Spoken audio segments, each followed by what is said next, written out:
mahusay kasi kami pareho. Siya pinursue niya yung pagiging software engineer niya. And then ako, from creatives talaga. So, hirap na hirap ako. Sa course namin, nagpe-pray talaga ako. E di sama lang ako sa mga tatalino. Okay. So, alam ko lahat ng mga, na-experience ni Milka from her past relationships. And then,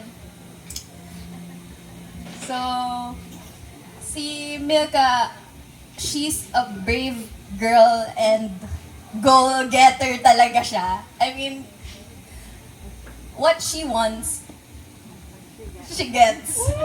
Ganon siya.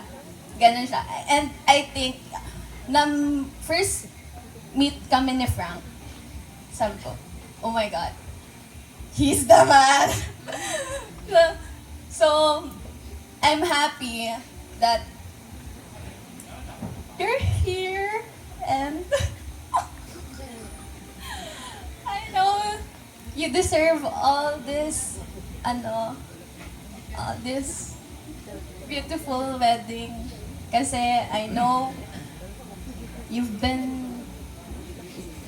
dreaming this kind of celebration na ayan, nandito kami lahat, nagmamahal for you and kay Frank. So, madami na akong napuntahan na wedding. And, naging photographer din kasi ako, wedding photographer. So,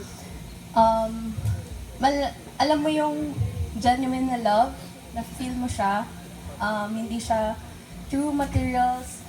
And, I know you guys, love niya talaga isa't isa. And, yun.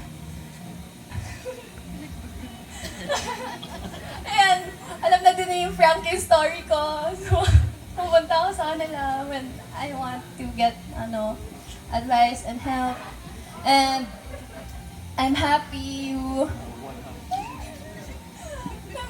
nagpasa na kayo and yun lang. I'm so much happy and congratulations. Thank you.